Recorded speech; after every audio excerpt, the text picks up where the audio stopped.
Dentro de los isómeros, ya vimos que tenemos isómeros de constitución o isómeros estructurales y estereoisómeros. Los estereoisómeros son geométricos, los cuales dependen de la rotación impedida de los enlaces sigma, de estereómeros y enantiómeros. Los isómeros de constitución o estructurales son aquellos isómeros que tienen el mismo tipo de carbonos, el mismo número, pero que están unidos de manera diferente. Tenemos, por ejemplo, el N-butano y 2-metilpropano, que tienen 4 carbonos y 10 hidrógenos, o el dimetiléter y el etanol, que tienen 2 carbonos, 6 hidrógenos y 1 oxígeno. Los isómeros geométricos son aquellos que tienen su isomería a partir de la rotación impedida de un enlace. Entonces, por ejemplo, en los isómeros geométricos de alquenos, aquí podemos ver que los sustituyentes están en lados opuestos o en el mismo lado. También este mismo tipo de isómeros lo presentan los compuestos cíclicos, como el ciclopropano, ciclobutano o ciclohexano. Los enantiómeros dijimos que son estereoisómeros que tienen el mismo tipo de átomos, están unidos exactamente igual, pero tienen orientaciones diferentes. Aquí, por ejemplo, y dijimos que dentro de los estereoisómeros, los enantiómeros son isómeros que son imágenes especulares unos del otro. Aquí, por ejemplo, tenemos este compuesto en el cual tenemos unos imagen especular del otro. Aquí tenemos un ejemplo de este aminoácido en el cual igual son imágenes especulares. También hay objetos quirales, por ejemplo, como las manos, los pies, los zapatos, los oídos, o sea, son objetos que son asimétricos. Entonces, para que un compuesto sea asimétrico, tiene que cumplir con ciertas características. La principal es que tenga un centro quiral o de asimetría. Entonces, para eso se requiere que un átomo esté unido a 4 sustituyentes diferentes. Así, de esta manera, tenemos que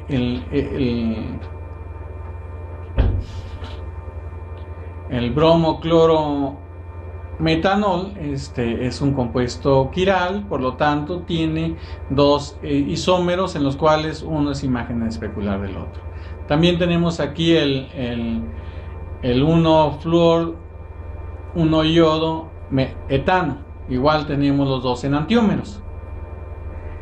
La interacción entre objetos quirales es diferente. Por ejemplo, cuando tratamos de girar o giramos una tuerca de un tornillo con la mano derecha, la apretamos.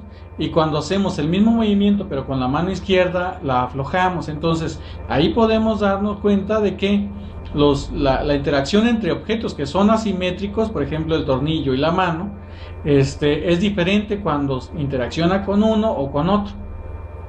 Lo mismo sucede entre los compuestos. Aquí podemos ver, por ejemplo, que un sustrato va a interactuar con el receptor de diferente manera. O sea, entonces solamente puede interactuar correctamente cuando los sitios de recepción tienen la configuración del sustrato quiral. Eso lo podemos ver aquí en los 2 compuestos. Entonces, ¿cuál es la diferencia entre enantiómeros?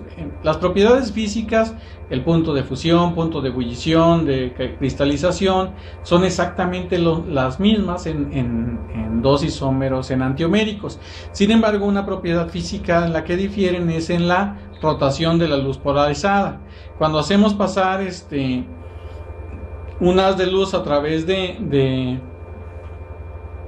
un polarizador, o sea, el haz de luz tiene las ondas electromagnéticas en todas las direcciones. Sin embargo, cuando pasa por un cristal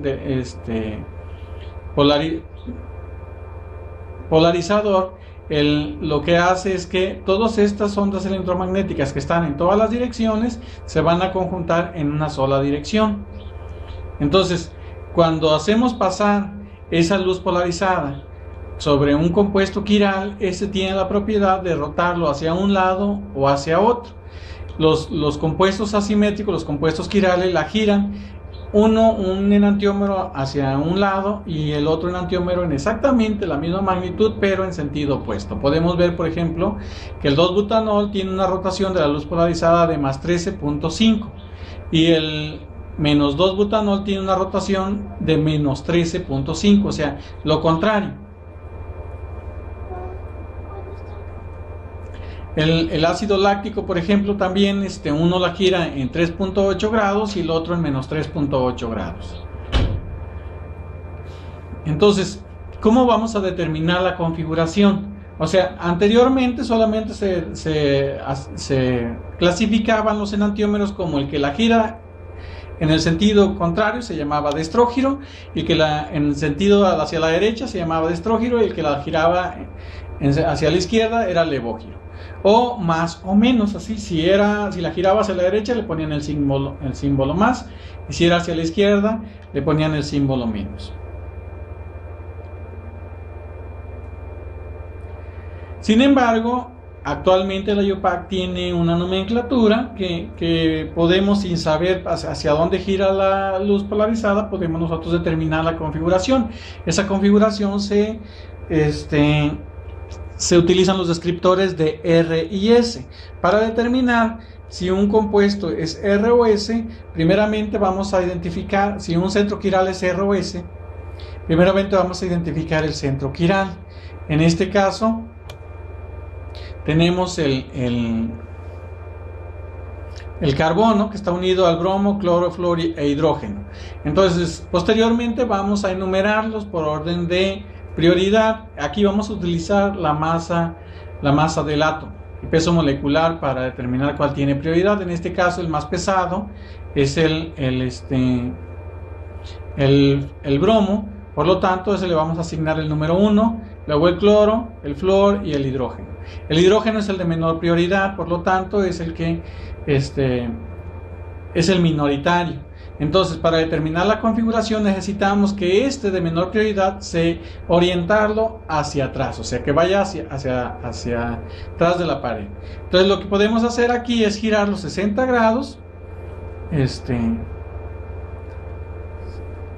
Son 120 grados, girarlo en el eje del bromo.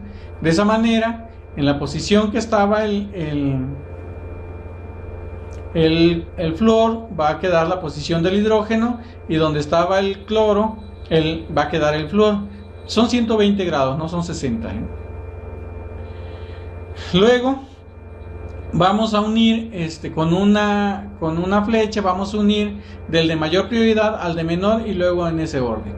Entonces, si la flecha gira en sentido contrario a las manecillas del reloj, la configuración es S. Si gira en el mismo sentido que las manecillas del reloj, la configuración va a ser R. Entonces aquí vamos a unir el bromo, luego el cloro y el flúor. Tenemos que la configuración va a ser S, porque gira en sentido contrario a las manecillas del reloj. Entonces, vamos a ver otro ejemplo. Primeramente vamos a identificar el centro asimétrico, que sería este carbono. Luego vamos a clasificar los sustituyentes. En este caso tenemos el cloro, que tiene mayor prioridad, luego el oxígeno, luego el nitrógeno y por último el metilo. Entonces, el que tiene menor prioridad sería el metilo. Entonces vamos a tratar de que este metilo se oriente hacia atrás.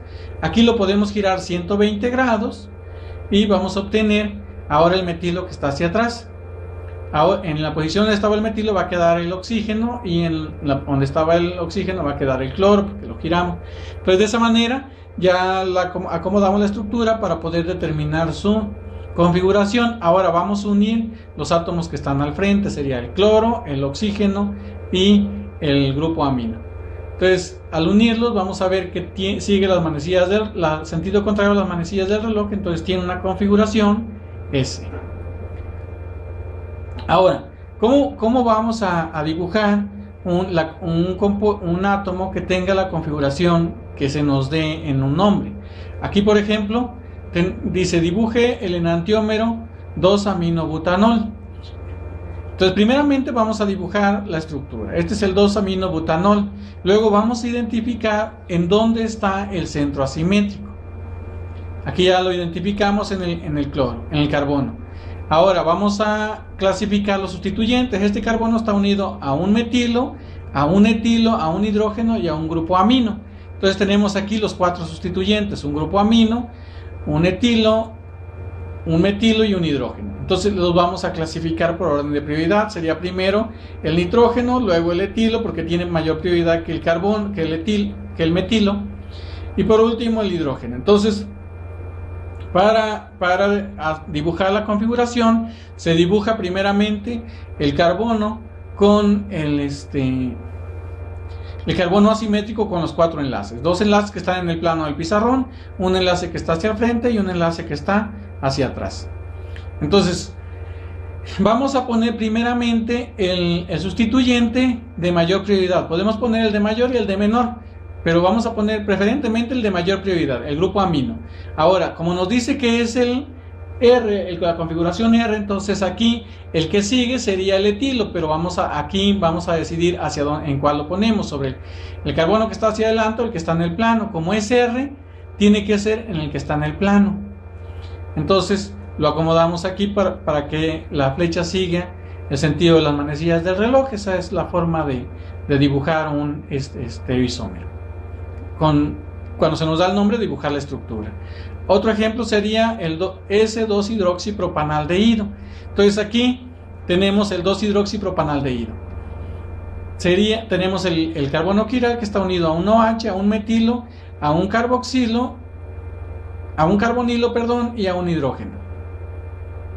Los vamos a dibujar aquí los sustituyentes. Tenemos los 4, en el cual el OH tiene prioridad, luego sigue el grupo carboxilo, luego el metilo y por último el hidrógeno. Entonces volvemos a dibujar el carbono con quiral, luego dibujamos el de mayor prioridad, que sería el OH, y como es el S, entonces el grupo carbonilo lo vamos a poner sobre para que la flecha siga el sentido contrario a las manecillas del reloj.